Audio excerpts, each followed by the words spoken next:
Hi friends, welcome to 80s Mamiya 2K மருமகள். இன்னைக்கு என்ன டிஷ் பண்ண போறேன்னா டிஃபரெண்டான டிஷ் சில்லி சிக்கன். ரொம்ப ஈஸியான டேஸ்டியான சில்லி சிக்கன் செய்ய போறேன்.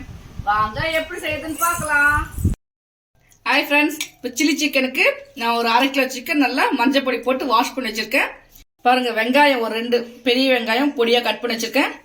பூண்டு ஒரு 10 பல்லு பூண்டு நல்லா பொடியா கட் பண்ணி வச்சிருக்கேன். கருவேப்பிலை, நான் 1/2 கிலோ சிக்கனுக்கு ஒரு 10 பச்சை மிளகாய் எடுத்து வச்சிருக்கேன். ஒரு 2 ஸ்பூன் கார்ன்ஃப்ளவர் மாவு. இவ்வளவுதான் இதுக்கு தேவையான பொருட்கள். இப்போ எப்படி செய்யறது பார்க்கலாம் வாங்க. இப்போ ஒரு குக்கர்ல சிக்கன் போட்டு வேக வச்சுக்கலாம். ஒரு 2 சவுண்ட் மட்டும் வச்சுக்கலாம். இதுல மஞ்சள் பொடி போட்டுக்கிறதுனால நான் மஞ்சள் பொடி போடலங்க, வெறும் தண்ணி மட்டும் விட்டு உப்பு போட்டு வேக வச்சுக்கலாம். உப்பு ரொம்ப கம்மியா போடணும், அதிக உப்பு போடாதீங்க, அப்புறம் பார்த்து போட்டுக்கலாம். இப்போ அடுப்பை பற்ற வச்சுக்கலாம். குக்கர் மூடி ஒரு 2 சவுண்ட் வச்சுக்கலாங்க. குக்கர் சவுண்ட் வந்துருச்சுங்க, ஆஃப் பண்ணிட்டேன். இப்போ அது ஸ்டீம் அடகிறதுக்குள்ள நம்ம பச்சை மிளகாய் வந்து இங்க வர நான் எடுத்து வச்சுக்க 10 பச்சை மிளகாவை மிக்சியில ஒரு 50% அளவுக்கு அரைச்சிக்கலாங்க. நைஸா அரைக்கக்கூடாது, குறைன்னு அரைக்கணும்.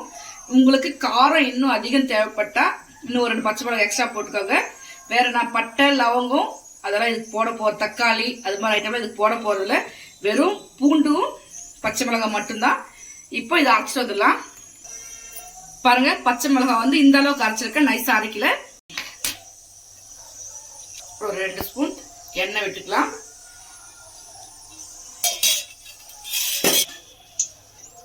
பாருங்க, எண்ணெய் காஞ்சிருச்சு. இப்போ கட் பண்ணி வச்சிருக்கேன் வெங்காயத்தை போட்டுக்கலாம். அந்த பூண்டையும் கருவேப்பிலையும் போட்டுக்கலாம். நல்லா ஞாபகம் வச்சுக்கோங்க, இது வந்து இஞ்சி தேவையில்லை, தக்காளி தேவையில்லை, மிளகாய் பொடி, பட்டை லவங்க அது மாதிரி எந்த ஐட்டமும் இது தேவையில்லை.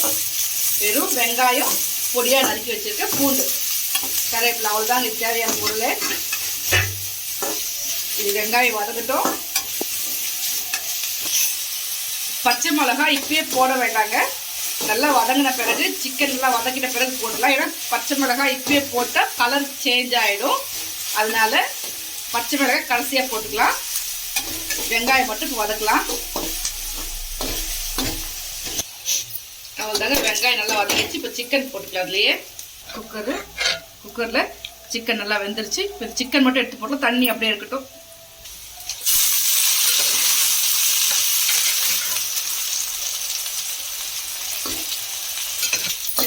இந்த வெங்காயம் பூண்டு கருவேப்பிலையில இந்த சிக்கனும் நல்லா வதக்கலாம்.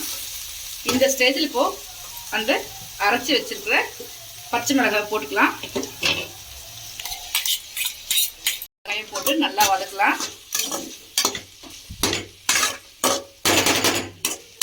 அவ்வளோதாங்க, இந்த வெங்காயம் இந்த காரம் எல்லாம் அதில் நல்லா ஊறிடுச்சு. இப்போ வதங்கிடுச்சு.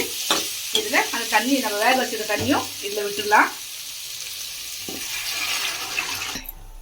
இந்த ஸ்டேஜில் கொஞ்சம் உப்பு பார்த்து போட்டுக்கலாம். ஏன்னா ஏற்கனவே வேக வைக்க போட்டிருக்கோம். இப்போ பார்த்து போட்டுக்கலாம், எவ்வளோ தேவையோ அவ்வளோ போட்டுக்கலாம்.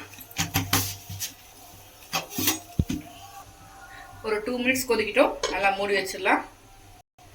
இந்த கிரேவி வந்து ரொம்ப தண்ணியா இருக்கு இல்லைங்களா, இது கொதிக்கிட்டோம்.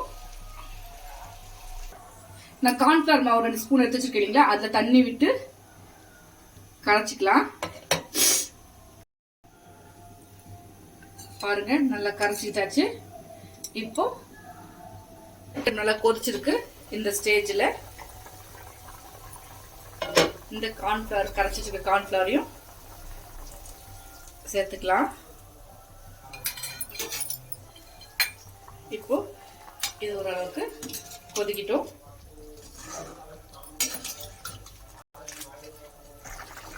பாருங்க, குழம்பு நல்லா கொதிச்சிருச்சு, நல்லா கிரேவி ஆயிடுச்சு. இப்போ இந்த ஸ்டேஜ்ல கொத்தமல்லி தூவிக்கலாம். அவ்வளவுதாங்க, ரொம்ப ஈஸியா டேஸ்டியான சில்லி சிக்கன் ரெடி. அவ்வளவுதாங்க, ஸ்டவ் ஆஃப் பண்ணிக்கலாம். ரொம்ப ஈஸியான டேஸ்டான சில்லி சிக்கன் ரெடிங்க. அவ்வளவுதாங்க, ஈஸியான டேஸ்டான சில்லி சிக்கன் ரெடி. இதே மாதிரி வீட்டில் நீங்களும் செஞ்சு பாருங்க. இதே மாதிரி நாளைக்கு ஒரு டிஃப்ரெண்டான சைட் டிஷ்ஷோ சந்திக்கலாம். பாய்.